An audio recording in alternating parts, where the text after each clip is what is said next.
de Start na Fornalha tem um negócio diferenciado, né, minha gente?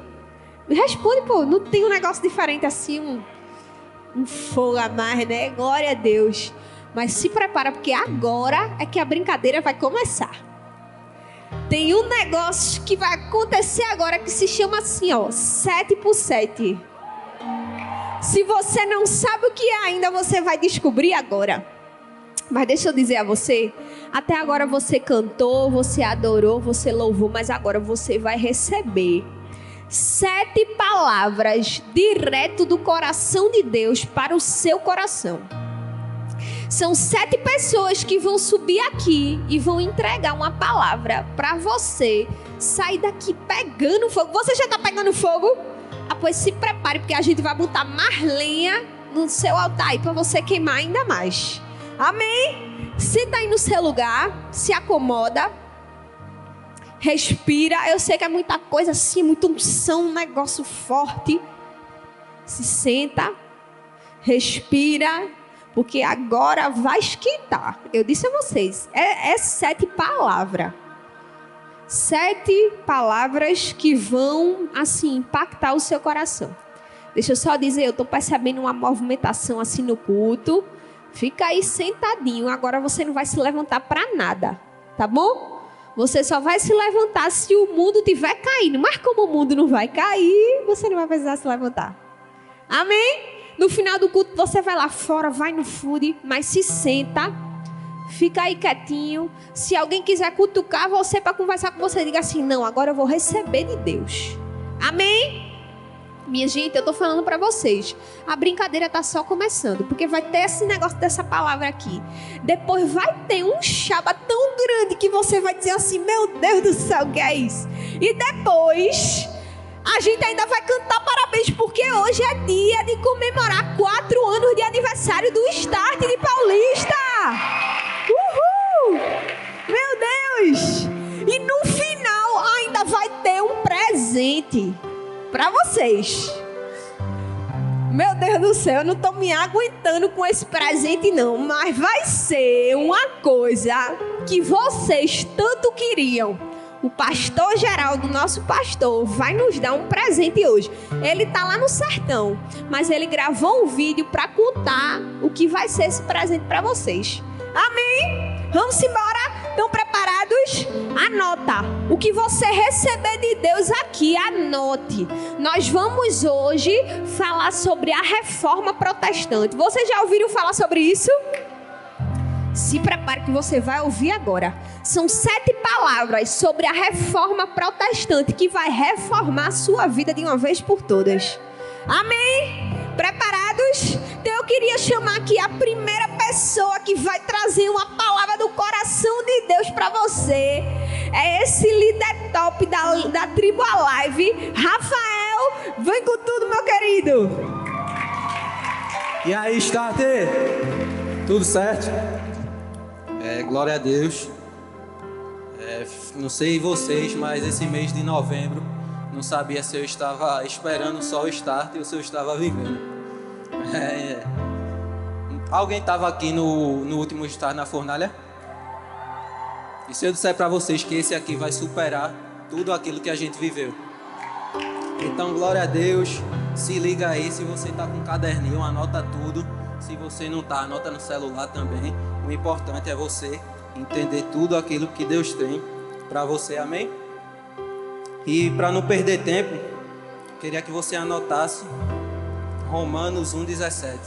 Você até poderia abrir sua Bíblia, mas como o tempo é curto e já está rolando ali, não dá. Então Romanos 1,17 diz assim: porque no Evangelho é revelada a justiça de Deus, uma justiça que do princípio ao fim é pela fé, como está escrito, o justo viverá pela fé. Fala para o seu irmão, o justo viverá pela fé. Amém. Então você guarda isso aí no seu coração, que já uns minutinhos você vai entender direito. Amém? Glória a Deus. Então eu vim falar um pouco sobre a definição da reforma protestante. O que foi a reforma protestante, Rafael? Não sei se vocês sabem, mas no dia 31 de outubro, que passou agora, completaram 504 anos da reforma protestante. E isso foi uma data histórica, algo histórico que aconteceu e que os resultados disso estão aqui até hoje. Amém? Então, a palavra reforma basicamente quer dizer trazer de novo a forma, trazer novamente a forma, aquilo que perdeu sua forma. Ou seja, e por que é necessário uma reforma? Só é necessário uma reforma porque algo perdeu a sua forma. Se algo não perde sua forma, ele está no seu estado natural, no seu estado original. Então, só é necessário uma reforma porque algo perdeu a sua forma, porque houve uma deforma, algo foi deformado. E o que é que perdeu a sua forma? A igreja tinha perdido a sua forma no século XVI. No ano de 1517 foi que começou a Reforma Protestante, iniciada por um homem que a gente vai falar muito hoje, que foi Martinho Lutero. Amém? E os principais pontos que a Reforma Protestante discordava da igreja daquela época era sobre a questão da salvação. Primeiro, por que, como eu poderia ser salvo? Qual a forma que eu poderia obter a salvação? E segundo, sobre a autoridade. Qual a fonte de autoridade última para a igreja? O objetivo era tirar o Papa do trono como a última instância, a última coisa que determinava o que havia de certo e de errado e colocar as escrituras. Ou seja, não era mais o Papa que era uma pessoa infalível, mas sim as escrituras sagradas, que eram algo inerrante. E a gente se norteia e se baseia através das escrituras sagradas. Era isso que a reforma propunha. Amém? Então, no ano de 1517, surge Martinho Lutero, que a gente vai falar muito hoje. Ou seja, Lutero era um homem medieval da Idade Média, e por virtude disso, esses homens da Idade Média que guerreavam muito, eles tinham muito medo da morte. E não somente medo da morte, mas medo do que poderia acontecer após a morte, o julgamento final. Qual seria o destino da alma deles após a sua morte? E sendo assim, ele tendo esse medo, ele passou por grandes períodos de depressão, por grandes períodos de angústia, em que ele não sabia o que fazer para obter a salvação dele. Ele não sabia o que poderia fazer para estar perto de Deus quando morresse. E certo dia, quando ele tinha 22 anos, ele enfrentou uma tempestade em um certo lugar, que ele teve muito medo. Esse medo já era grande e isso atormentou mais ainda dele, que ele pensou que ele não passaria daquele dia, que ele morreria. E não chegou a vez dele, e ele fez uma promessa que se ele saísse vivo daquele lugar, ele se tornaria um monge. E aí, a partir disso, começa a vida de Lutero na igreja, começa a vida eclesiástica dele.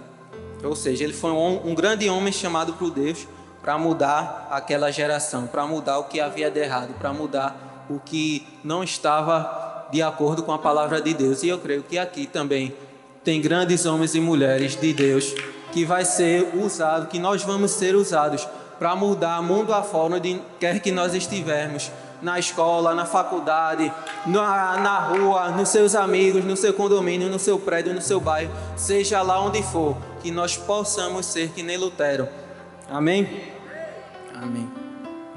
Lutero sempre teve muito medo da ira de Deus.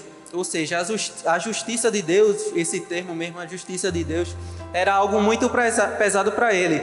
E diversas vezes ele foi encontrado em sua célula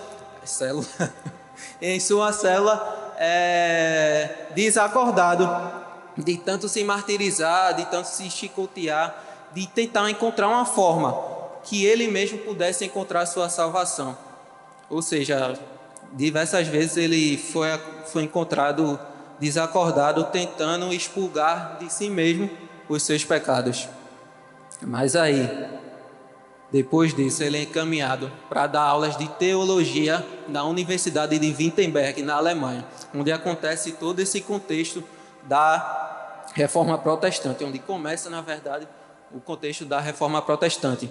E é aí que ele, ensinando sobre a carta de Romanos, ele se depara com a frase: o justo viverá pela fé, em que vocês leram agora. E aí ele percebeu que a justiça de Deus vinha através do sacrifício que Jesus tinha feito na cruz e não através de suas próprias obras. Eu não sei se você chegou aqui pensando que através de alguma obra sua, se você faz algo de bom, você vai ser salvo. Mas deixa eu te dizer, você está enganado.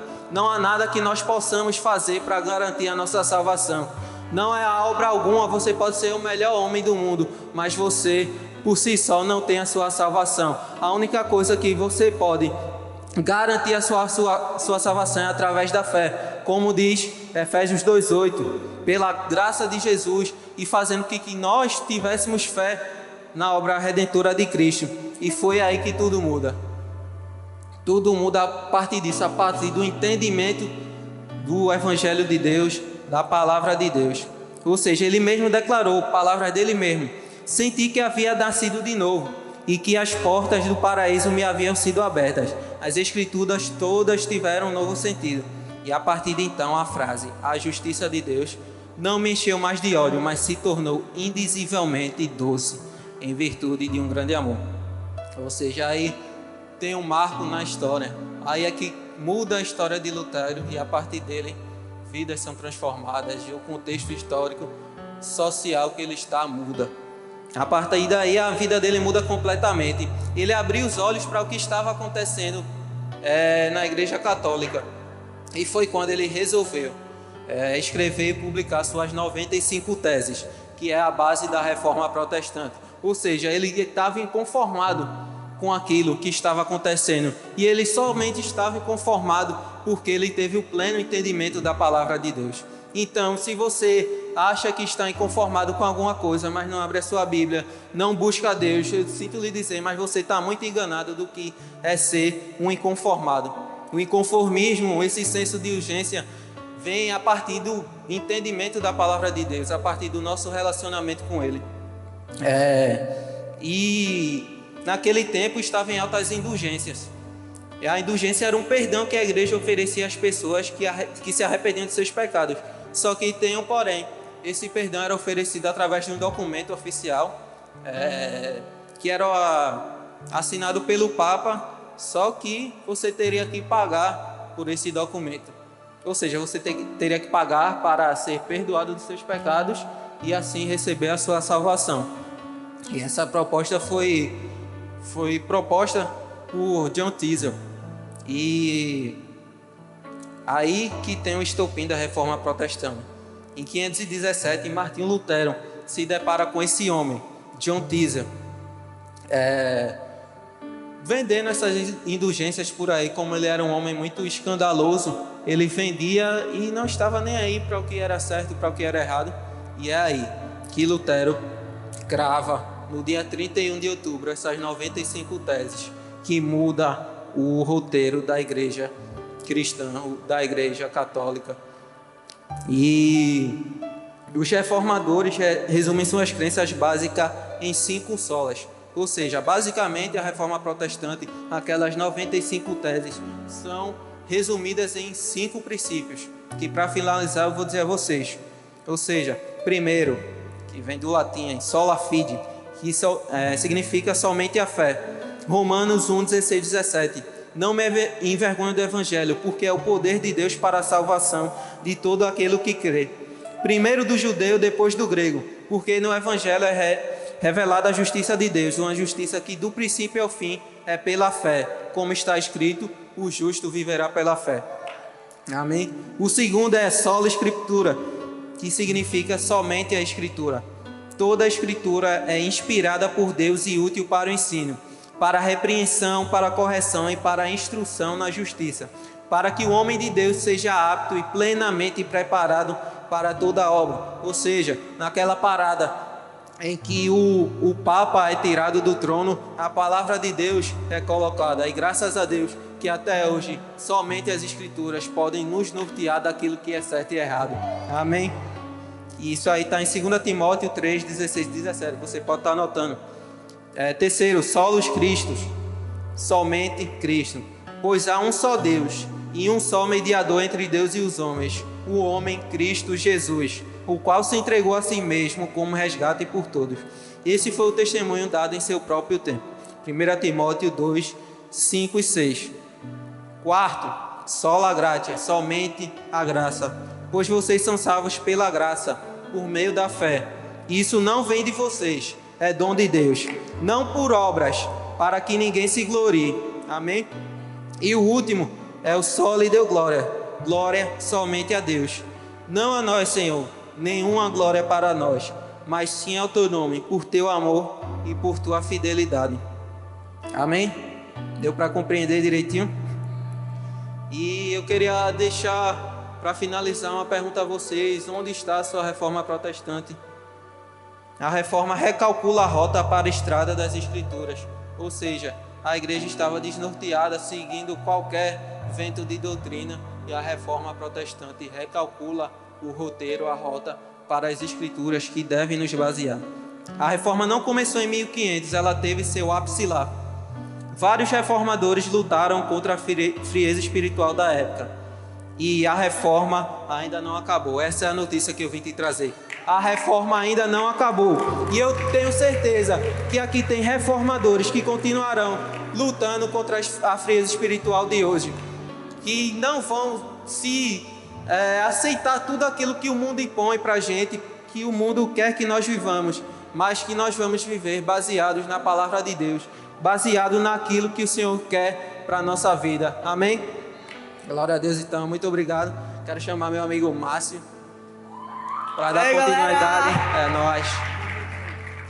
Bora prosseguir aqui logo, que a gente não tem muito tempo, mas agora a gente vai entender por que a reforma é necessária. Acabamos de aprender o que é a reforma, e agora nós vamos entender a necessidade dela na nossa vida, o papel diário dela na nossa vida. Amém?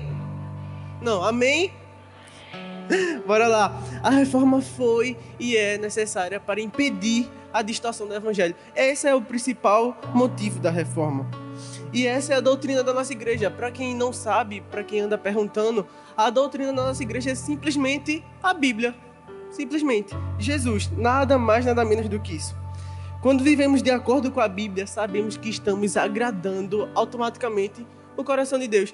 Sabemos que estamos no centro da vontade dele. Amém? E para vocês entenderem melhor o que é a reforma, por que a reforma é necessária na nossa vida, eu vou dividir aqui em 2 pontinhos. E o primeiro é: a reforma transforma a si mesmo. Repete comigo: a reforma transforma a si mesmo.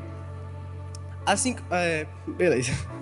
Assim como Lutero, precisamos viver um evangelho radical, no qual não se abre brechas para as coisas do mundo. Simplesmente isso. E o que acontece na nossa vida? Será que a gente tem aberto brechas? Será que a gente tem andado superficialmente no evangelho? Como é que a gente tem vivido?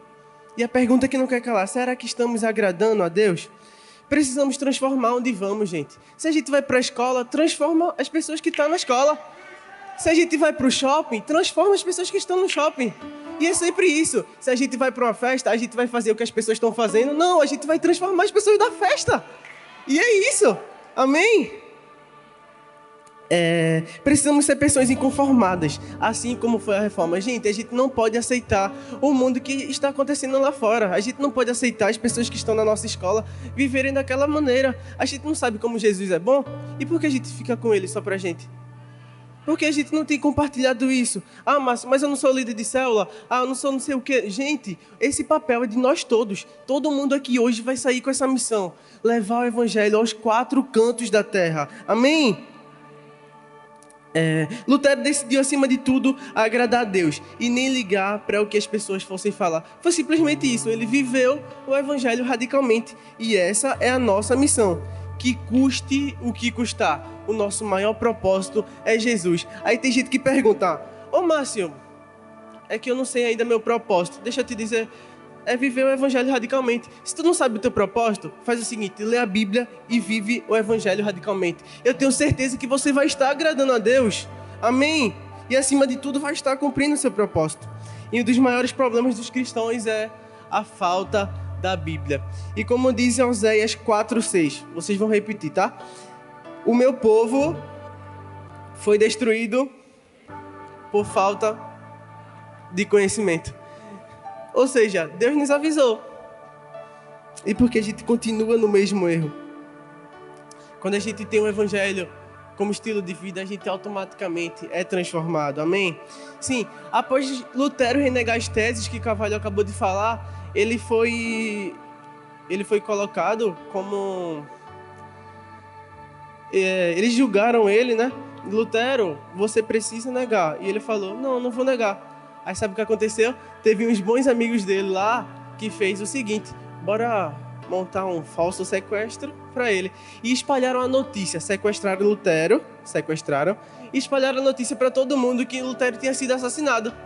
Mas não, deixa eu te contar que não acabou por aí. Ele passou 11 semanas traduzindo a Bíblia para todas as pessoas daquela época ter acesso livre ao Evangelho, ter um relacionamento intenso com Deus. Uau, vocês têm noção do que é isso?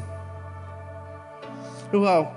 E a gente tem o acesso livre à Bíblia, a gente tem o acesso livre a Deus.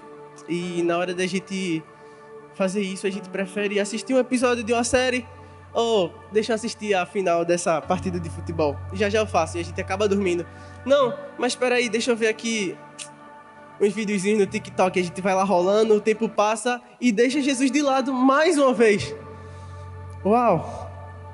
E assim como Jesus, através da vida de Lutero, mudou a realidade daquela época, podemos fazer da mesma forma hoje. Ainda assim, a ação deste homem de Deus e daquelas que o seguiram tem muito nos ensinar. Devemos olhar para a reforma buscando algo além da teologia, da doutrina, da hermenêutica e outros aspectos importantes do estudo da Bíblia. Ela nos ensina sobre atitudes importantes quanto ao nosso relacionamento com Deus. Precisamos se inspirar nesse ato que aconteceu. E no segundo ponto fala assim, a reforma, repete comigo, transforma quem está ao nosso redor. Uau! Após sermos transformados verdadeiramente, a gente não pode vir para a igreja e sentar nessa cadeira. Não, a gente precisa impactar as pessoas, gente, que estão ao nosso redor. A gente precisa viver radicalmente. Primeiro, a reforma nos fala sobre fidelidade a Deus e a sua palavra. Com uma igreja completamente desviada da verdade das Escrituras, Martinho, certamente, teve a graça de Deus ao seu lado para ter a visão completamente diferente da igreja romana. Como o Carvalho falou, estava totalmente distorcido. O que era para estar acontecendo estava totalmente ao contrário. E Lutero foi lá sozinho e, com a sua vida, radicalmente mudou o que estava acontecendo. Uau! Atualmente, o desvio das escrituras pode ser visto por todos os lados, em diversas denominações cristãs, seja lá com signos. Ah, Márcio, eu acredito em signos. Deixa eu te falar, isso é totalmente nada mais, nada menos que uma mentira. Não, a gente precisa acreditar no Evangelho, não tem isso de signo, não tem isso de pacto de não sei o quê, Não, é o Evangelho somente. Se a Bíblia nos ensina, a gente vai lá e faz. Simples. Ei, velho, acabou o tempo de ficar na sua zona de conforto. Da mesma forma que Lutero impactou aquelas pessoas que estavam por perto dele com seu inconformismo e vontade de viver verdadeiramente o Evangelho de Cristo Jesus, precisamos ser assim também, gente. Acabou aquela, eu vou pro Start uma vez no mês, eu vou pro culto no domingo e quando voltar para casa eu continuo da mesma forma. Até quando a gente vai viver assim? Até quando?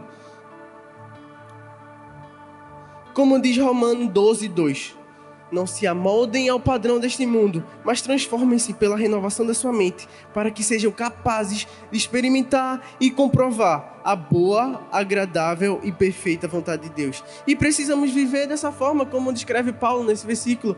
Precisamos simplesmente agradar a Deus. Márcio, mas eu fiz isso e meu amigo da escola falou, meu Deus, tu é esse cara que fica militando com as coisas de Deus. Sim, eu sou, e daí? Eu tô agradando a Deus, eu só preciso agradar a Deus e mais ninguém. Uau, salve, palmas para Jesus. E Billy Graham, em uma das suas frases, ele fala assim, nós somos as Bíblias que o mundo está lendo e a pregação que o mundo está prestando atenção. E é isso, gente. Pelo amor de Deus, a gente precisa levar o Evangelho por onde a gente for. Amém? Então, para colocar tudo isso em prática, precisamos realmente ser transformados todos os dias através da leitura da Bíblia e de um relacionamento intenso com o Pai. Não adianta nada todas essas 7 pessoas que vão passar aqui falar e você chegar em casa não fazer do que a gente falou, fazer totalmente ao contrário. Você vai continuar vivendo dessa forma. Então você começa a viver radicalmente aqui hoje e não para aqui. Assim que você sair da porta, você vai continuar vivendo da mesma forma. Amém? Amém? E para concluir, com tudo isso, aprendemos que não importa quão grande e poderosa foi essa reforma, de nada valerá se tivermos cravados em nossos corações que tudo começa em nós. Tudo começa em nós. Amém? Nós temos o poder de mudar quem está ao nosso redor, se estivermos primeiramente transformados de verdade. E é isso, gente. Bora lá pro próximo.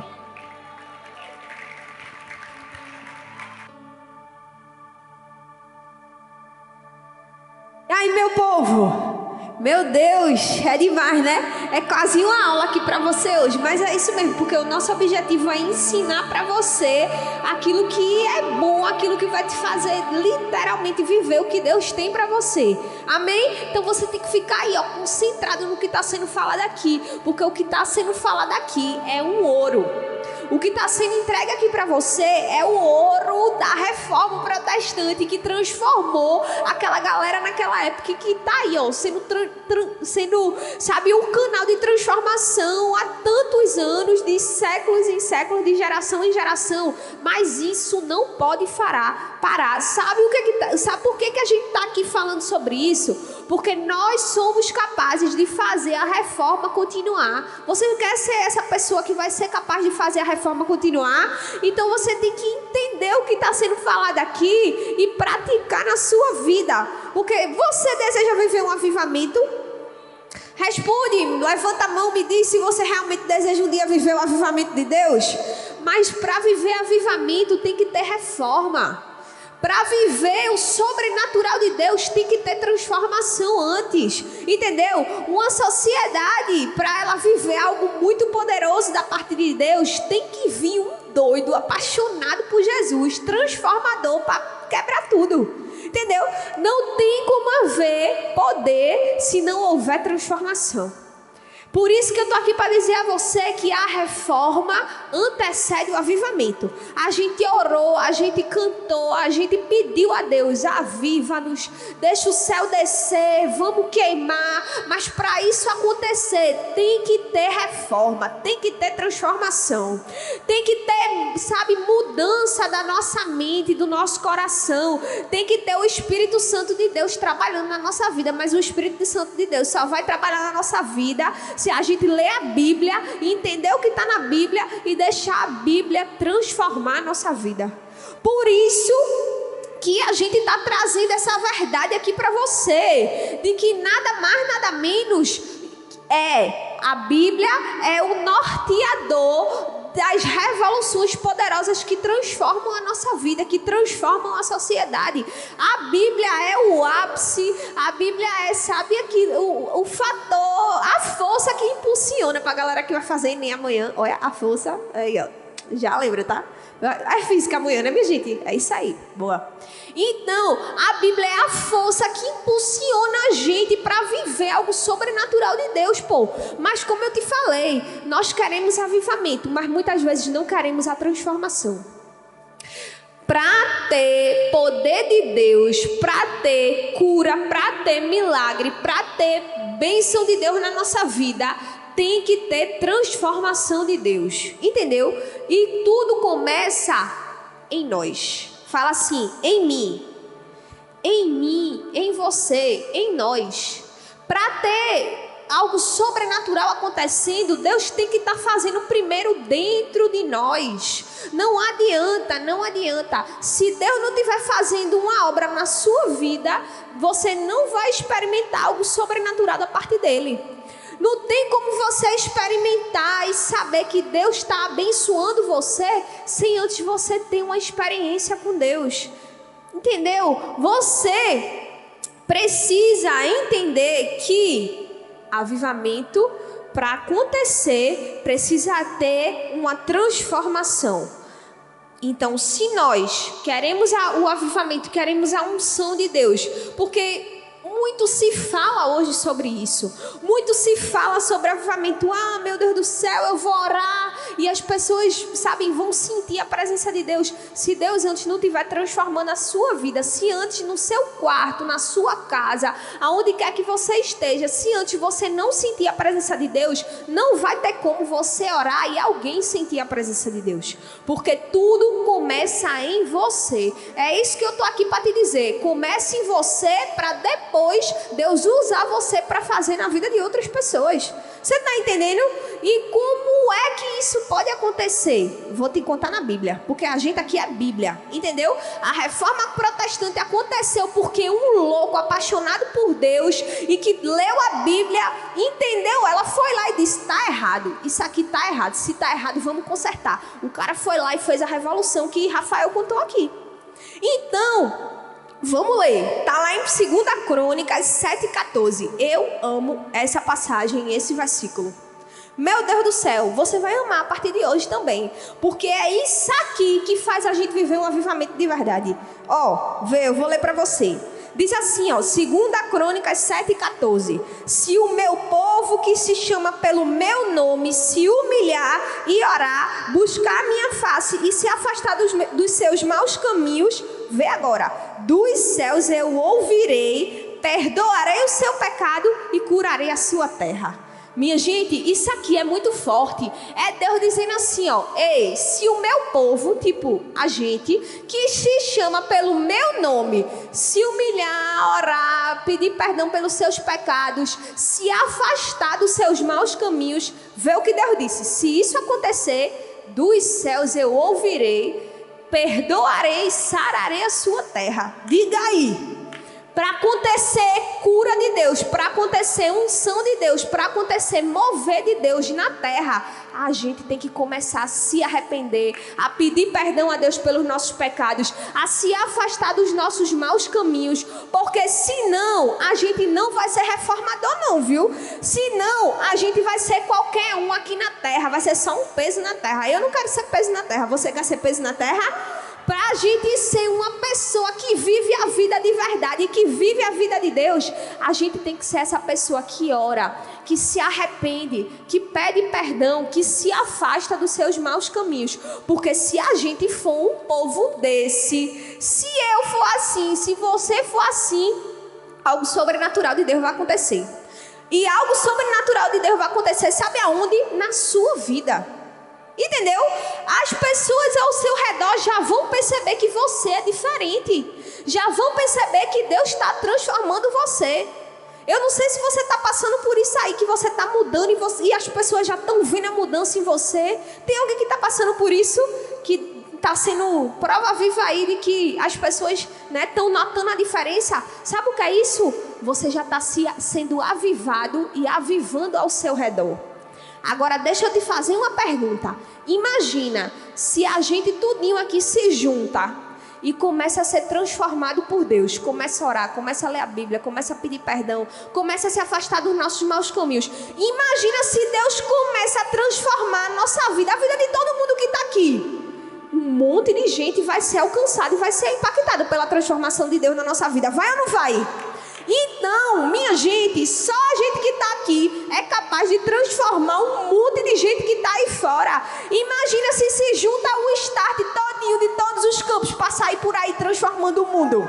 Minha gente, o que eu estou querendo dizer para você é que se a gente deixar Deus transformar o nosso coração, fazer uma reforma dentro de nós, a gente vai ser reformador e vai sair por aí transformando o mundo. Entendeu? Então, tá aqui, ó. A oportunidade está na nossa mão. A Bíblia é a nossa oportunidade. Quando a gente lê a Bíblia e quando a gente entende o que está na Bíblia, a gente é transformado. Eu duvido você ler a Bíblia e querer continuar a mesma coisa. Você não vai, porque o poder de Deus é tão grande que está ali naquela palavra que você vai dizer, meu Deus, eu preciso ser assim como está escrito na palavra de Deus. Então, a partir do momento que isso acontece e que você começa a ser transformado, as pessoas que estão ao seu redor automaticamente vão ser tocadas por Deus. Se você é tocado por Deus, as pessoas que estão ao seu redor queira ou não queira, vão ser tocadas por Deus. Agora imagina só, se a gente se junta e sai por aí tocando todo mundo, com essa unção que Deus está manifestando na nossa vida. Isso é reforma. A reforma antecede o avivamento. Para acontecer uma transformação na sociedade, a gente precisa se levantar indignado e dizer assim: eu vou ser aquilo que Deus quer que eu seja. Eu vou ser a Bíblia em pessoa. Aí sim, algo vai acontecer lá fora. Porque a gente não tem que ser crente aqui dentro não, viu? Crente aqui já tem um monte. A gente tem que ir lá para a sociedade e transformar ela. Amém? Avivamento, para acontecer, tem que ter transformação. Quem aqui quer transformação hoje? Então já bota a mão aí no seu coração e diga: Deus, eu quero transformação. Eu quero viver avivamento, mas antes eu quero ser transformado. Fala aí, fala isso: Deus, eu quero viver o avivamento, mas antes eu quero que o Senhor faça uma reforma no meu coração. Em nome de Jesus. Amém? Bora com tudo. Se prepara que ainda vem mais outra palavra forte para você aí. Simbora, Vivi.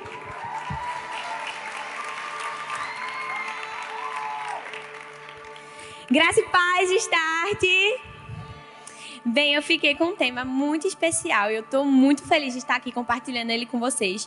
Então eu queria que todo mundo prestasse muita atenção e, se você puder, anota esses versículos que eu vou mencionar, que são muito importantes, amém? Então, eu vou falar um pouco sobre avivamento pessoal.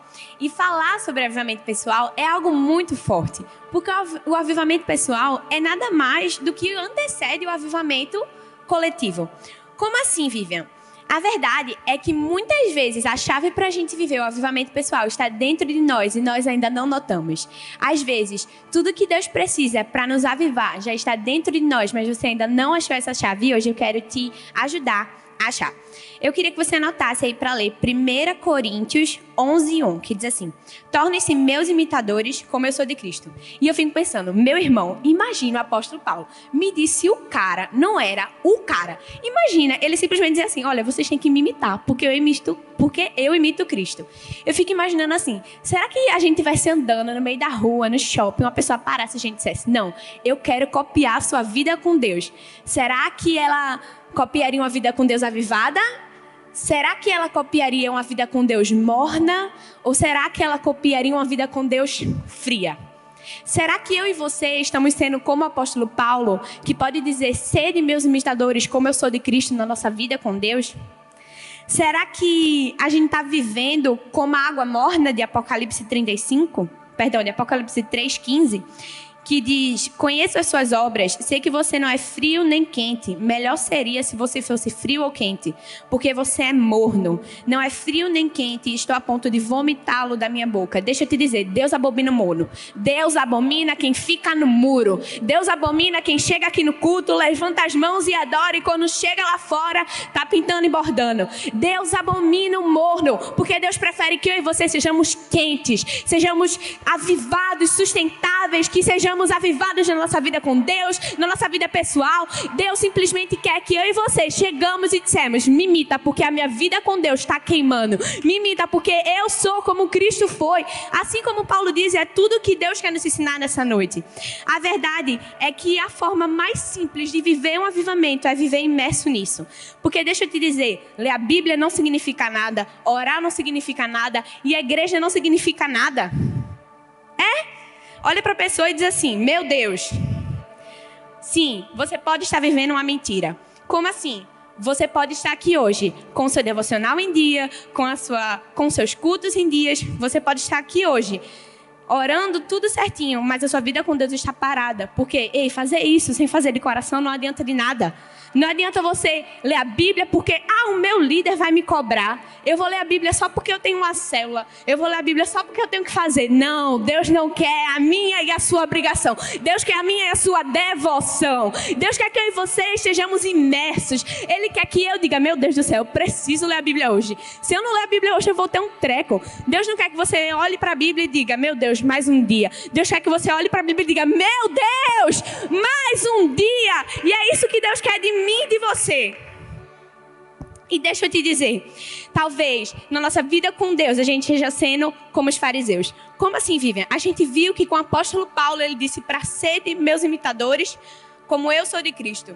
Mas a Bíblia diz em Mateus 23:3, obedeçam e façam tudo o que eles dizem, mas não façam o que eles fazem, porque eles não praticam o que pregam.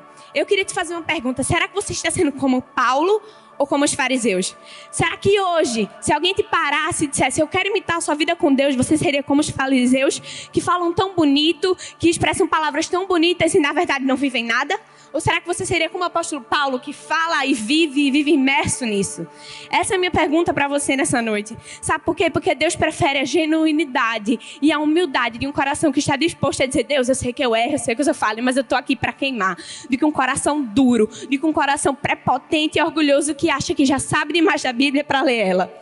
Essa é a verdade, sabe? O evangelho que você pode estar vivendo, pode estar muito longe de Jesus, porque deixa eu te dizer, estar na igreja não significa conhecer Jesus. Estar na igreja não significa ter relacionamento. Estar na igreja não significa ser avivado, porque sentar aqui, escutar uma palavra e sair dizendo, uau, o pregador arrasou, é muito fácil. Mas chegar no seu quarto e queimar por Jesus e orar e dizer, Deus, faz em mim a sua morada. Deus, eu estou disposto a renunciar à minha carne para viver avivado, é muito difícil. Essa é a verdade, sabe? Às vezes a gente acha que avivamento é só história, que os estados lotados, que tudo que passou foi muito bonito, mas não é o nosso futuro. Mas deixa eu te dizer, Deus não nos deu as histórias do passado como histórias lindas, inalcançáveis. Ele nos deu as histórias do passado como rascunho para o futuro. Deus não deu as histórias dizendo, olha, isso aqui não é nem um terço do que eu vou fazer na sua geração. Deus levantou uma geração avivada. Deus levantou uma geração que sabe o que quer. Deus levantou uma geração que sabe que o secreto é o que causa o avivamento. É isso que Ele quer cravar no meu e no seu coração. Deixa eu te dizer, avivamento não é hereditário. Não são os filhos de Billy Graham, de John Wesley ou dos grandes avivadores que vão viver o evangelho, mas sim eu e você, porque o evangelho é para toda a igreja. O evangelho, o avivamento é acessível e palpável. Talvez você esteja esperando Deus falar com você, talvez você esteja esperando Deus simplesmente mandar uma chama do céu, um anjo, para poder ler a sua Bíblia, quando na verdade tudo que você precisa é deixar as suas distrações de lado e focar, porque Deus te chama para viver um relacionamento face a face. Há certas coisas que não mudam. Eu sei que hoje em dia a gente vive uma era digital que é muito fácil falar pelo celular, fazer uma chamada de vídeo, mas existe uma coisa que não muda, é o relacionamento face a face com Deus. Deus nunca vai deixar de priorizar a minha e a sua devoção, de estarmos ali no relacionamento, poupando tempo, prezando o tempo, sabendo que aquilo ali é tudo que nós devemos buscar. Eu queria que você entendesse que nós não podemos lançar a chama se não tivermos faíscas. Deixa eu te dizer, só existe faísca mediante a chama. Deus, Ele é a nossa pólvora. Olha para a pessoa do seu lado e diz, a pólvora está aqui. Mais forte, a pólvora está aqui. Deus, Ele é a nossa pólvora e Ele está aqui só esperando que os avivados tenham chamas tão grandes que as faíscas comecem a sair. E é isso que Deus quer fazer comigo e com você, sabe por quê? Porque Deus é a nossa pólvora e está esperando a faísca que um relacionamento genuíno dura. Deus está esperando com que eu e você estejamos tão cheios a ponto de lançar faíscas e a pólvora que já está sobre aqui fazer chama e avivamento. É isso que Deus quer para mim e para a sua vida. Porque deixa eu te dizer, Deus não te chama para viver um evangelho regrista. Deus não te chama para viver um evangelho bonitinho. Deus não te chama para viver um evangelho que quer seguir tudo que as pessoas dizem com religiosidade. Deus te chama para viver um relacionamento sim, que seja radical. Deus quer te chamar sim para viver um relacionamento que seja inteiramente imerso nele, mas um relacionamento que não como os fariseus religiosos, mas sim como o Paulo, que sabia que errava, que pecava, mas que mesmo assim estava com o coração disposto a obedecer ao Senhor. Eu preciso te dizer uma coisa, microfone e palco não leva ninguém para o céu, porque Deus prefere o coração de um servo humilde do que o pregador famoso que não tem o coração humilde. Deus prefere o coração humilde do que o coração prepotente. E hoje Deus está me chamando e te chamando para parar de viver como observador e começar a ser um imersor. Existe uma ilustração que eu gosto muito, que é uma peneira. Sabe, Jesus, Ele quer que nós sejamos como uma peneira. Quando nós estamos imersos ali naquela água, a peneira está totalmente cheia, mas quando a gente sai, ela se esvazia. E é assim no nosso relacionamento com Deus. Deus quer que eu e você, que já somos a peneira, estejamos imersos, porque nós sabemos que a partir do momento que a gente sair daquele relacionamento, a gente vai se esvaziar. Deus está chamando você para transbordar. E deixa eu te dizer, Alguns aqui já escutaram isso e podem estar cansados de ouvir, mas Deus não faz com que a palavra volte vazia. Se Deus te chamou, é para colocar isso novamente no seu coração, porque Ele está te dando mais uma chance. Deus está te dando mais uma chance de viver o avivamento verdadeiro. Deus está te dando mais uma chance de você sair daqui queimando por Ele. Eu não quero que você se esqueça nunca da profecia do último tempo. Existe uma profecia que diz que sobre o Brasil virá um avivamento. E o avivamento só começa quando as faíscas começam a sair, porque a pólvora que está aqui já faz o seu trabalho. O que você está esperando para viver isso? Ei, avivamento não é história. Avivamento não está nos livros. Avivamento está aqui, comigo e com você. O avivamento é palpável. O avivamento é vívido. E é isso que Deus quer para mim e para você nessa noite. Então deixa eu te dizer, Deus está te chamando para queimar. Porque como diz Apocalipse 19:12, seus olhos são como chama de fogo. E na sua cabeça há muita coroa e um nome que só Ele conhece, ninguém mais. Nosso Deus tem fogo nos olhos, o fogo consumidor. E a pólvora já está aqui, o fogo já está dentro de você. Apenas deixa as faíscas saírem. Deixa as faíscas saírem. Porque nós só precisamos atender a chama até que tudo se consuma. Glória a Deus! Aplauda mais forte o nome do Senhor. Amém. Graça e paz, Start. Que noite incrível a gente está tendo, de muito aprendizado. O Senhor tem trazido verdades ao nosso coração. Mas agora, nesse momento, eu quero falar um pouco com vocês sobre o avivamento vivido de uma forma sustentável. Eu não sei se você sabe o significado dessa palavra, mas sustentável quer dizer aquilo que é duradouro, aquilo que se consegue durar, o extremo oposto daquilo que é passageiro e inconstante. E hoje o Senhor Jesus quer fazer que a gente entenda que esse avivamento precisa ser algo constante. Porém, é muito comum nos dias de hoje a gente encontrar pessoas vivendo coisas inconstantes, não é verdade? Que lidam com o mover como algo extremamente passageiro. Que aqui dentro é como a tocha pegando fogo, mas lá fora não passa de uma fumaça que o vento passa e leva, não é verdade?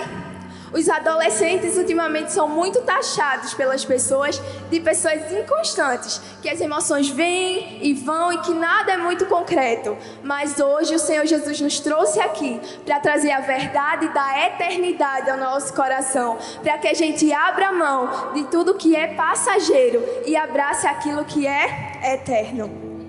Por isso, hoje eu quero falar com vocês de 3 etapas para viver um avivamento sustentável. E eu peço que vocês anotem, por favor, porque quem anota aprende mais. O primeiro ponto é despertar. E nós somos despertos pelo poder do Espírito Santo. Um exemplo do despertar é o que acontece lá em Atos 2, dos versículos 1 ao 4. Do dia de Pentecostes. Cumprindo-se o dia de Pentecostes, estavam todos reunidos no mesmo lugar. Todo mundo conhece essa passagem? Amém? Pronto. Com essa passagem a gente entende que um avivamento sustentável, a igreja sempre é sacudida, sempre é despertada. Nós vemos mover de cura, de sinais, de maravilhas, e nós podemos ver isso em avivamentos que aconteceram ao longo da história. John Wesley, ele contava que no primeiro grande despertar, ele teve a experiência de sentir seu coração arder de forma estranha. E eu sei que Deus também tem experiências incríveis reservadas para nós, mas isso precisa ser algo constante. Hoje Deus vai nos levar a um novo nível para que nós possamos viver o maior avivamento da história da igreja, de forma intensa, apaixonada e constante. E desse jeito nós iremos expandir esse avivamento sustentável lá para fora. Porque além de despertar, anota aí o segundo ponto, nós precisamos sair do comodismo. Eu quero ler para vocês Isaías capítulo 61, versículo 1. O Espírito do Senhor Deus está sobre mim, porque o Senhor me ungiu para pregar as boas novas aos mansos e enviou-me a restaurar os contritos de coração, a proclamar a liberdade aos cativos e a abertura da prisão aos presos. Eu não sei se vocês entendem o que esse versículo está querendo ensinar, mas ele fala assim: o Espírito do Senhor está sobre mim. Fala de um derramamento, de um despertamento, mas logo em seguida ele fala: porque o Senhor me ungiu para. Então, se você sabe que você está recebendo algo novo do Senhor aqui, é porque Ele te ungiu para. Toda unção vem acompanhada de um propósito. Então, se você está recebendo algo, saia do seu lugar, porque isso é um avivamento sustentável. Deus, Ele está nos preparando para uma onda de salvação que vai impactar nossa cidade, nossa nação, nossas escolas e faculdades. Mas nós precisamos colocar a mão na massa. Nós não estamos aqui só para assistir o mover acontecer, mas estamos aqui para fazer alguma coisa. Olha para quem está do seu lado e diz: faz alguma coisa. Não é para ficar só assistindo. Se move. É isso que o Senhor espera de nós. E eu quero falar para vocês que na Califórnia, do ano de 1969, 3 milhões de adolescentes se entregaram a Jesus numa duração de tempo de 4 anos. Se a gente se juntar, a gente consegue viver essa mesma realidade. Você acredita nisso? O Senhor tem reservado isso para nós, mas nós precisamos despertar e sair do comodismo. O banquinho não é o seu lugar. O Senhor está derramando sobre nós nessa noite coragem, força e ousadia para viver um avivamento de forma sustentável. E o terceiro ponto que eu quero falar com vocês é reformar. Isaías capítulo 61 e versículo 4. E edificarão os lugares antigamente assolados, e restaurarão os anteriormente destruídos, e renovarão as cidades assoladas e destruídas de geração em geração. Você sabe o que isso quer dizer? Que além de salvação, um avivamento sustentável, ele traz a reforma de cidades, de estados e de nação. Você já parou para pensar no Brasil daqui a 10 anos, 5 anos, sem corrupção, sem imoralidade sexual? Já parou para pensar? Outra realidade, né? Parece tão chocante perto daquilo que a gente vive hoje. Mas deixa eu te dizer, isso é a realidade dos céus inundando a terra. E nós podemos viver a realidade dos céus inundando a terra. Isso vai acontecer no Brasil, porque está se levantando um exército que sai do comodismo, que não é inconstante e que entende que o avivamento precisa ser sustentável e não como uma fumaça que o vento vem e sopra.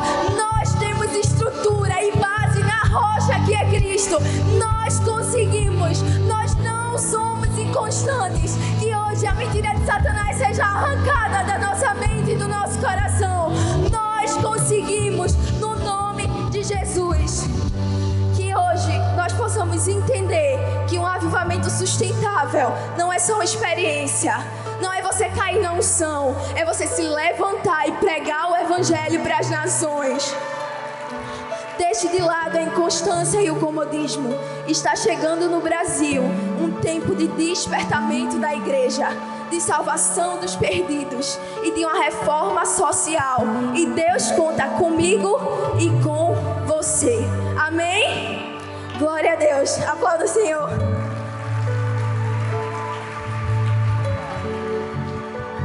E aí, galera do Start? Família, antes de tudo eu queria fazer algo. Antes de começar essa palavra, eu queria que a gente pudesse fechar nossos olhos. Vamos lá, feche seus olhos aí onde você está e vamos orar. Espírito Santo, te damos liberdade nesse lugar.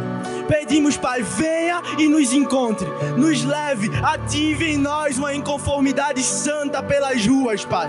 Nós clamamos, Espírito Santo, me use nesse momento, que não seja eu, mas seja apenas o Senhor. E assim eu te oro, Pai, que toda a glória seja a Ti, no nome de Jesus, amém. Gente, nós acabamos de aprender sobre um avivamento sustentável e sobre um avivamento pessoal. Mas, como Luana falou, a reforma nos leva ao avivamento. E hoje eu queria trazer para você o que é ser uma igreja nas ruas. Repete comigo, igreja nas ruas. Eu quero que você fale com toda a sua força. Igreja, ainda está fraco, igreja nas ruas. Eu queria ler 2 textos aqui para poder começar. E o primeiro está lá em Isaías 52, no versículo 7, você pode anotar. E lá diz assim: quão formosos são sobre os montes os pés dos que anunciam as boas novas, que faz ouvir a paz, do que anuncia o bem, que faz ouvir a salvação, do que diz a Sião: o teu Deus reina. E o segundo texto está lá em Lucas, no capítulo 9, do versículo 1 até o 6, que diz assim: Jesus reuniu os 12 e lhes deu poder e autoridade para expulsar todos os demônios, curar enfermidades. Depois os enviou para anunciar o reino de Deus e curar os enfermos. Ele os instruiu, dizendo: não levem coisa alguma em sua jornada, não levem cajado nem bolsa de viagem, nem comida, nem dinheiro, nem mesmo uma muda de roupa extra. Aonde quer que forem, se hospede na mesma casa que partirem da cidade. E se uma cidade recusar recebê-los, sacudam a poeira dos pés ao saírem, como sinal de reprovação. Então comecem a percorrer os povoados, anunciando as boas novas e curando os enfermos. Eu queria ler uma frase de Lutero, que Rafael falou, que ele diz assim: Deus não precisa das suas boas obras, mas o seu vizinho necessita delas. Repete comigo: Deus não precisa das suas boas obras. Não, cadê? Deus não precisa das suas boas obras, mas o seu vizinho necessita delas. E é isso que eu quero falar com vocês hoje.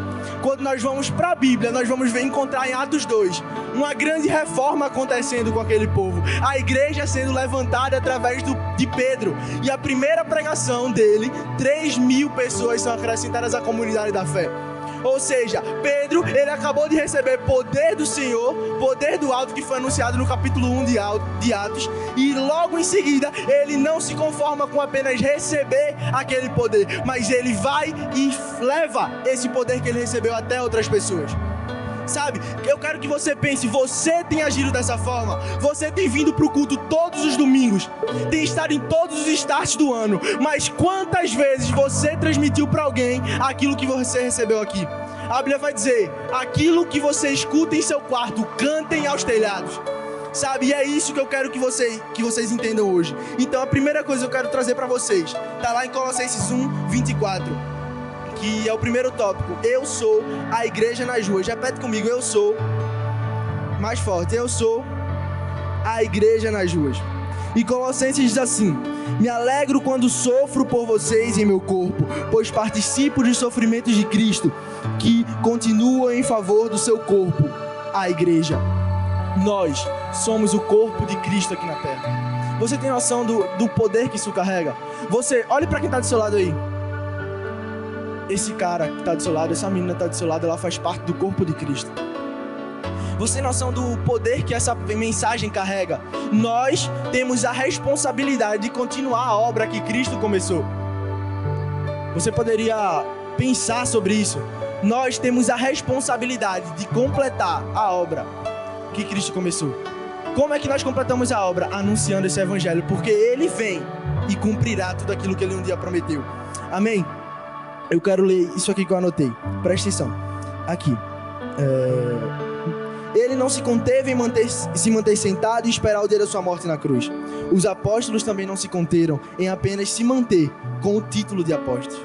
Eles saíram e foram às ruas, fizeram a diferença e sofreram pelo evangelho de Cristo. Tiago 1, 2.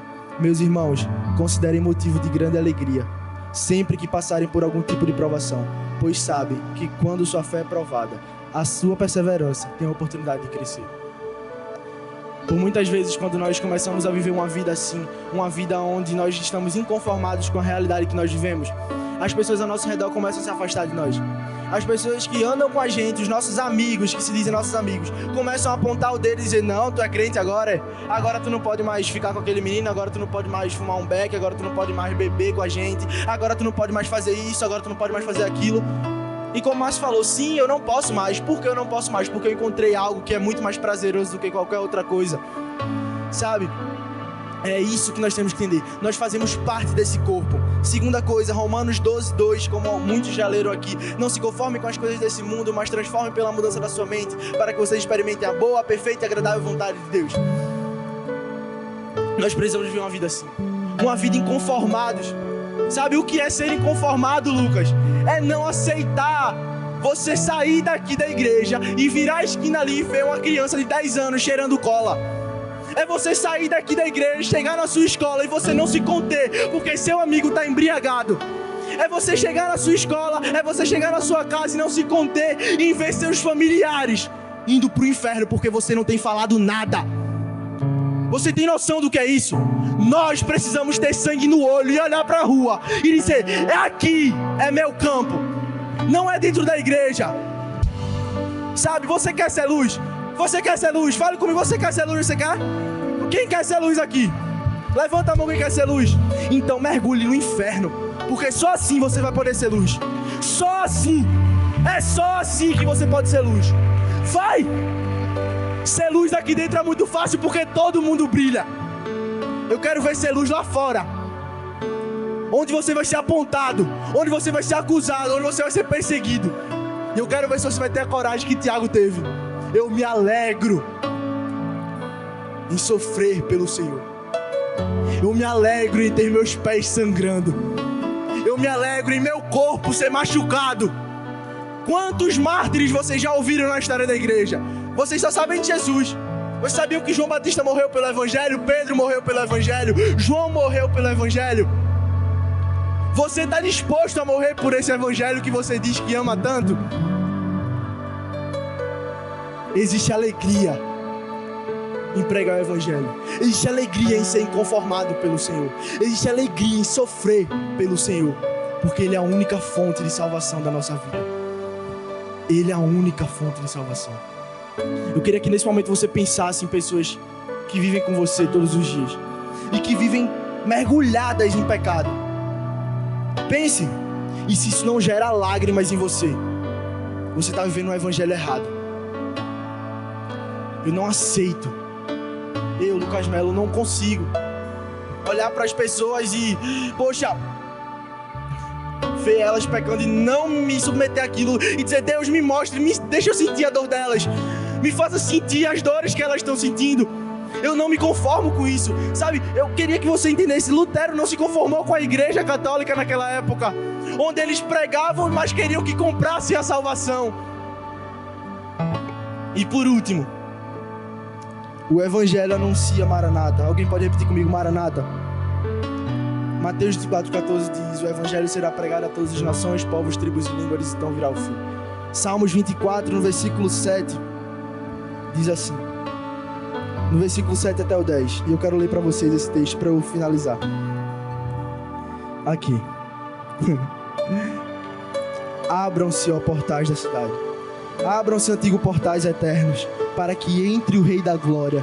Quem é esse Rei da Glória? O Senhor dos exércitos, forte e poderoso, o Senhor invencível das batalhas. Abram, ó portais das cidades, abram-se, ó antigos portais, para que entre o Rei da Glória. Quem é o Rei da Glória? É o Senhor dos exércitos, o Rei da Glória. O evangelho anuncia Maranata, porque a Bíblia fala em Mateus 24: o evangelho será pregado a todas as nações, povos, tribos e línguas, então virá o fim. Nossa responsabilidade é essa: anunciar que o Senhor vem. Mostrar: ei, eu não aceito você continuar vivendo dessa forma, eu mostro o caminho para você, venha cá. Sabe, Jesus hoje nos chama para apontar o caminho para aqueles que ainda não conhecem esse caminho. Se nossos pés já estão na luz, nós precisamos puxar aquela galera que está do outro lado da rua, nas trevas. Enquanto no momento da adoração aqui, eu estava orando ao Senhor e eu pedi para o Senhor mostrar algo. E quando eu vim sentar aqui na frente, eu vi essa bandeira. Sabe? E essa bandeira representa a nossa nação. E quando eu orei por isso, eu vi as ruas todas meladas de sangue. Sabe? E existe uma profecia em 1 João que fala sobre isso. E diz assim: Jesus Cristo foi revelado por meio de seu batismo na água e pelo derramamento de seu sangue, não só por meio da água, mas pela água e pelo sangue, e o Espírito, que é a verdade, que confirma o seu testemunho. Temos, portanto, 3 testemunhas: o Espírito, a água e o sangue. As 3 concordam em si, porque cremos em testemunho humano. Certamente podemos crer no testemunho de Deus, que tem mais valor, e Deus dá esse testemunho acerca do seu Filho. Essa palavra, ela anuncia 3 grandes avivamentos da história. E ela começa falando que Deus, ele revela o seu avivamento através da água, do sangue e do Espírito. Já aconteceram 2 avivamentos na história da igreja. 2 avivamentos que mudaram o rumo, mas ainda falta acontecer um. aconteceu o avivamento do Espírito, onde a igreja de Atos recebeu o Espírito do Senhor. Aconteceu o avivamento da água, onde Martinho Lutero trouxe luz e a palavra de Deus é conhecida como água. E agora está no momento do avivamento do sangue. O momento onde os mártires vão começar a se levantar. Onde nós, geração de João Batista, vamos começar a nos levantar e vão dizer para nós: cortem as cabeças! O que você vai fazer? Essa bandeira está velada de sangue. Sangue de grandes pais da igreja que já morreram. Mas o seu ainda não está aqui. O meu ainda não está aqui. Está no momento de nós nos prostrarmos e sangrarmos por esse evangelho. Nós não podemos nos conformar. Essa bandeira, essa nação nos espera. Essa nação nos espera. Essa nação nos espera. Aqui é o nosso campo. Essa bandeira, essa nação, são as pessoas que um dia nós vamos alcançar. E eu creio que eu não vou viver isso sozinho. Eu creio que eu estou vendo aqui futuros João Batista, futuros Lutero, futuros próprio João, sabe? Então que a partir de hoje nós não nos conformemos em estar apenas na igreja, mas que nós possamos ver alegria em sofrer pelo evangelho. Amém? É isso.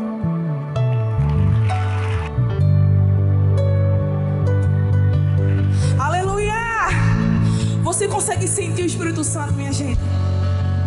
Porque é impossível você estar num lugar desse e não conseguir sentir o Espírito Santo. Palpável assim no nosso meio. Ele está tão perto que se você esticar a mão, você pode tocá-lo, você pode sentir isso. Em nome de Jesus. Os meninos falaram, sobre a reforma protestante, Carvalho e Márcio. A gente aprendeu que a gente precisa transformar as pessoas. A gente precisa ir lá fora e que o diabo tem que se assustar com a gente chegar mesmo. Quando a gente chegar, ele tem que correr. E esse é o nosso papel aqui na terra. A gente aprendeu com o Lucas agora que a igreja tem que ir para as ruas. A igreja tem que alcançar os perdidos, tem que ir lá fora assim. Tem que chegar no lugar dela, tem que realmente ir lá para fora. E hoje a gente vai aprender mais uma vez, para finalizar aqui, que a igreja, ela é celestial. A igreja é celestial, porque nós somos cidadãos dos céus. Nós não moramos aqui, estamos aqui de passagem. Nós somos cidadãos dos céus, amém? Nós somos cidadãos do céu. Vamos ler 2 textos aqui. E eu quero que você imagine comigo. Apocalipse 21, 3, 4 diz assim: ouvi uma forte voz que vinha do trono e dizia: agora o tabernáculo de Deus está com os homens, com os quais ele viverá. Eles serão seus povos, o próprio Deus estará com eles e será o Deus, será o seu Deus. Ele enxugará dos seus olhos toda lágrima. Não haverá mais morte, nem tristeza, nem choro, nem dor, pois a antiga ordem já passou. Lá em João 14:2 fala assim, que na casa do meu pai há muitos aposentos. Se não fosse assim, eu não teria dito a vocês: vou preparar lugar para vocês. Nesses 2 textos a gente consegue imaginar um pouquinho como é o céu, porque a gente só vai ver mesmo, só vai testificar quando a gente estiver lá. A gente vai pro céu, não vai não, minha gente? É a nossa morada, pô. A gente vai pra lá. E nesse texto a gente viu que não haverá dor, não haverá choro. Lá no céu não haverá nada disso. Não haverá tristeza. Ao contrário de tudo isso, haverá alegria. Haverá uma rua de ouro que nós iremos contemplar e ver o Senhor face a face. Vocês creem nisso? Eu creio, em nome de Jesus. Então hoje a gente vai aprender um pouco que nós somos uma igreja, sim, que vai para as ruas, mas vai dizer que não esquece, não vai esquecer nunca que também somos cidadãos dos céus. Que esse não é o nosso lugar, esse não é o nosso lugar, mas somos cidadãos que vão viver, que vivem o sobrenatural de Deus. E esse é o nosso primeiro tópico. A igreja celestial, ela vive o sobrenatural em um mundo natural. Essa é a igreja celestial. E nós somos essa igreja. Nós vivemos em um mundo totalmente natural. Totalmente natural. Mas nós, como igreja celestial, nós vivemos em um mundo que, mesmo sendo natural, nós continuaremos vivendo o sobrenatural de Deus. Lá em Atos 5, do versículo 15 ao 16, vai contar as histórias dos apóstolos. Quando Jesus ele subiu aos céus, disse, né, vocês farão coisas maiores que eu. E eles fizeram, minha gente, que coisa incrível. Nossa, você tem noção que a sombra dos apóstolos curavam? Se isso não é viver o sobrenatural de Deus, eu não sei o que é, sinceramente. Eu creio numa geração eleita, numa geração que a sombra vai curar. Uma geração que quando impor as mãos nos olhos de um cego, aquele cego que antes era cego, né? Ele vai voltar a ver. Uma geração que vai dizer assim, ó, sai da tumba e aquela pessoa irá ressuscitar. Eu creio nessa geração que vai fazer a diferença. Que vai ficar assim, que vai gritar para os quatro cantos que Jesus é o Senhor e Salvador. Eu creio numa geração que vai fazer coisas maiores que o próprio Jesus fez. Nós precisamos simplesmente entrar, mergulhar nessa palavra. Precisamos disso. A Bíblia diz que multidões iam até os discípulos, aos apóstolos, e diz também que todos os doentes eram curados. Todos. Não era somente um e nem dois, eram todos os doentes, todos eles. Porque assim, ó, quando a igreja celestial, ela entende que ela não mora aqui na terra, ela apenas é um viajante aqui. Coisas incríveis acontecem, coisas maravilhosas acontecem, maravilhas acontecem. Segundo, a igreja celestial, ela diz não, quando o mundo diz sim. Vocês têm noção disso? É isso que Márcio diz. Todos vão querer escutar. Sim, vamos, a gente vai. Vamos beber, a gente vai beber. Todos querem que a gente fale isso mesmo. Mas nós, como somos igrejas celestiais, nós dizemos não. Nós dizemos não. Não para a prostituição. Não para a bebida, não. Não para a imoralidade sexual. Nós dizemos sim para um Deus que pode todas as coisas. Um sim para um Deus que a gente conhece. Um sim para um Deus que a gente confia. Um sim para um Deus que a gente sabe que Ele vai voltar. E nós estaremos aqui firme e forte, dizendo para Ele: Deus, eu vou dizer não. Se for necessário 1000 vezes, eu vou dizer não. Até que o Senhor venha. Até que o Senhor venha. Nós vamos clamar. Nós não vamos descansar. Até que o Senhor venha, nós vamos gastar as nossas vidas diante do teu altar. Essa é a música que a gente cantou quase agora. Essa é a música. Em Daniel 3, 16, 18, conta a história, né? De Sadraque, Mesaque e Abednego. Enquanto todos queriam que ele se curvasse diante da estátua, eles falaram o quê? Não, eu não vou me curvar. Então nós somos a geração que não vamos nos curvar diante da estátua. Nós não vamos, se for necessário a gente ir para a fornalha, a gente vai. Se for necessário que as pessoas atirem a nossa cabeça, a gente vai. Nós não vamos negar Jesus. Você tem noção que está chegando, né, o final dos tempos. Muitas pessoas escutaram isso. Tá chegando. Eu era pequenininha que eu escuto isso. Para pensar direitinho, minha gente. Tá chegando, tá muito próximo, tá muito perto. E você tem noção? Já para pensar que talvez uma pessoa possa estar apontando a mão para você e dizer assim: olha, se você não negar Jesus, você não morre. Mas se você não negar, na verdade você não morre. Mas se você negar Jesus, vocês entenderam, né, minha gente? Entenderam? Eu me confundi toda aqui agora. Mas tem noção que vai estar na sua frente isso? Vai estar na sua frente a pessoa apontando para você e dizer: olha, e aí, vai negar Jesus ou não? E a sua resposta vai ser: eu não vou negar Jesus. Eu não vou. E pode ter certeza que a partir dessa sua resposta, nossa, Deus vai ficar muito feliz com isso. É um passaporte assim, ó, direto para o céu. E quem está disposto aqui a não negar Jesus até a morte.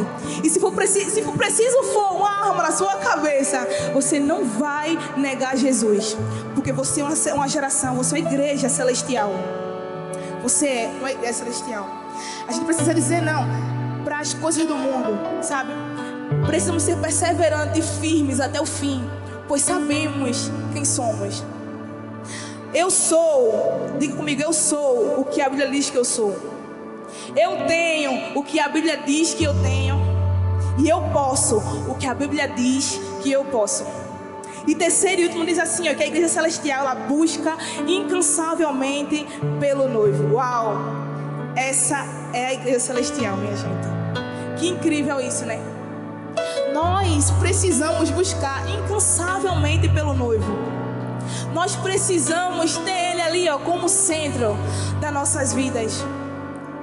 Antes, no Éden, Deus fazia questão de ir ao encontro de Adão e Eva. Ele era que dava o primeiro bom dia, era ele. Mas chegou a nossa vez de dar um bom dia primeiro para ele. Chegou a nossa vez de falar com ele e dizer: Deus, eu estou aqui, vamos conversar?